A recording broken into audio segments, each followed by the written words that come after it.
A society can thrive on unbelief, but no society can thrive on injustice. Justice is the cornerstone of leadership.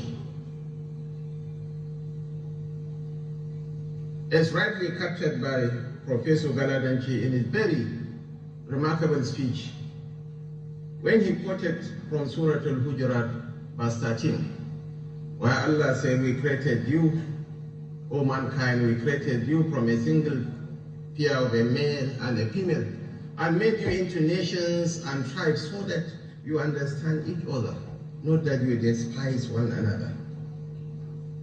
The best of you in the sight of Allah is he who is the most righteous. And he went down memory lane from the advent of Islam, where the Prophet of Islam advocated for justice, equity, and fairness. Some of his closest disciples, Salman al-Farisi, Suhaib al-Rumi, Bilal, were not Arabs. And just on the 22nd of May this year, the first Saudi Arabia, the first Muslim woman to go to the space, into the International Space Center, was Rayana al-Barnawi, clearly indicating her descent. Barnawi, wherever you hear, means that person is from Borno. And locally, the Borno identity is a multi-ethnic identity. A Babar man is a Barnawi, a Margi man is a Barnawi, a Plata Borno is a Barnawi, so also is a Kanuri man. So His Eminence, who has Plata Borno blood in his veins, can be rightly, we should also add al-Barnawi to his eminence.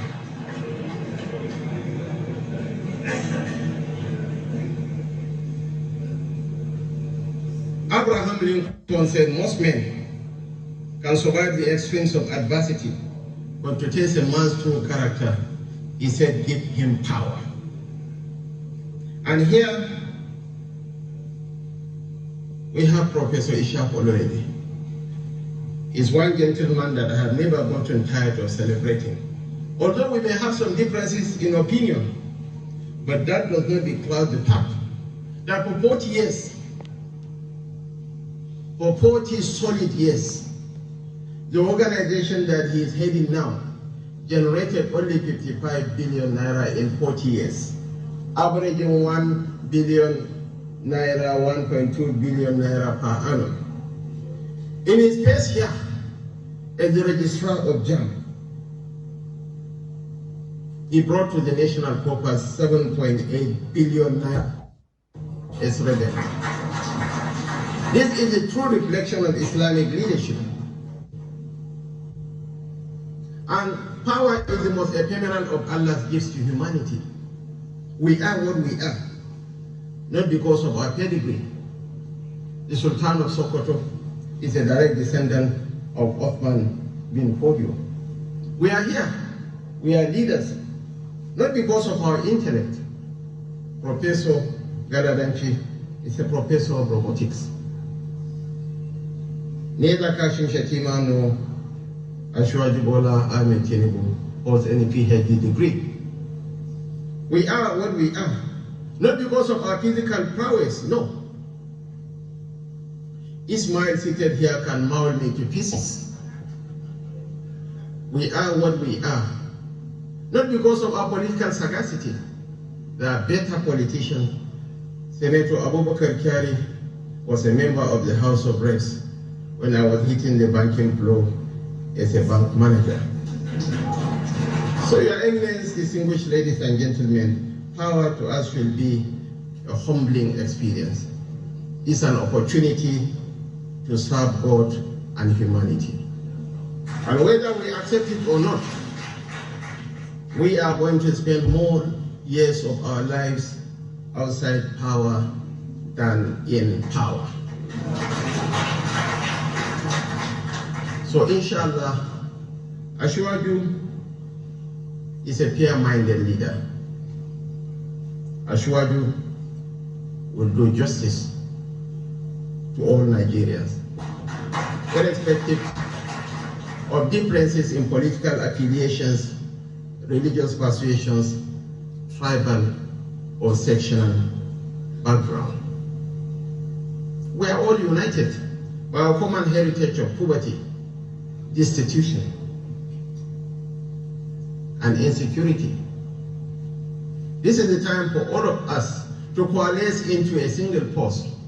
According to Conperi, a global consultancy outfit, there will be an 85 million global talent deficit by 2030.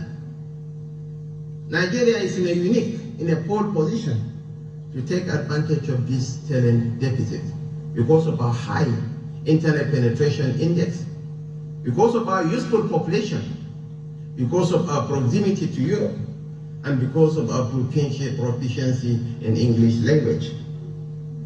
India last year earned $135 billion from global outsourcing. How much did we earn as an oil-producing nation? No more than $30 billion.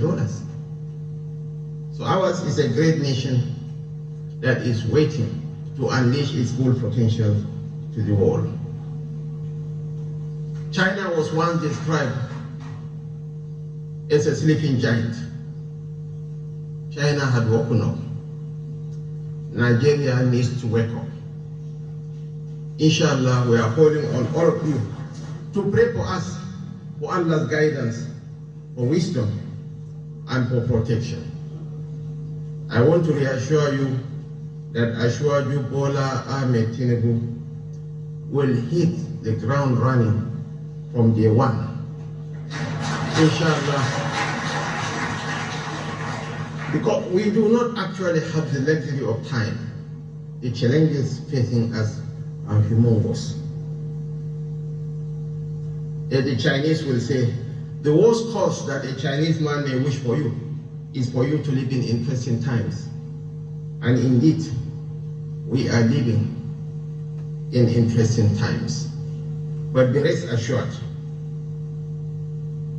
that in the fullness of time, Nigerians will come to pay glowing tributes to Ashwaju Bola Ahmed Tinubu. The starting point might not be rosy. Let me be very honest with you. The oil subsidy has become an albatross around our neck. The multiple exchange rate system is a drain on the national economy and creating a dual economic system. There are certain decisions that the president, the new administration will inshallah take.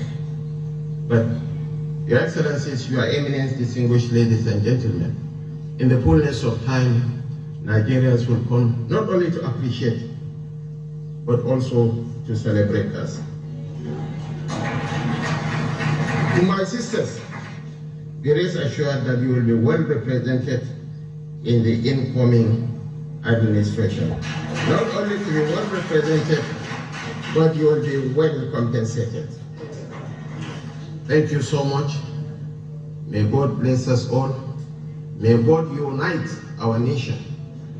May God bring peace, development, and prosperity to our nation.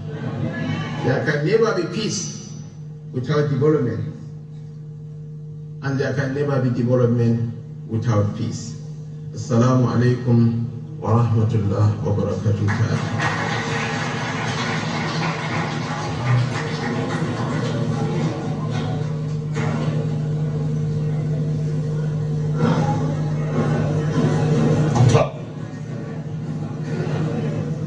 That was the Vice President-elect who stood in for the President-elect, delivering his message at this inauguration lecture.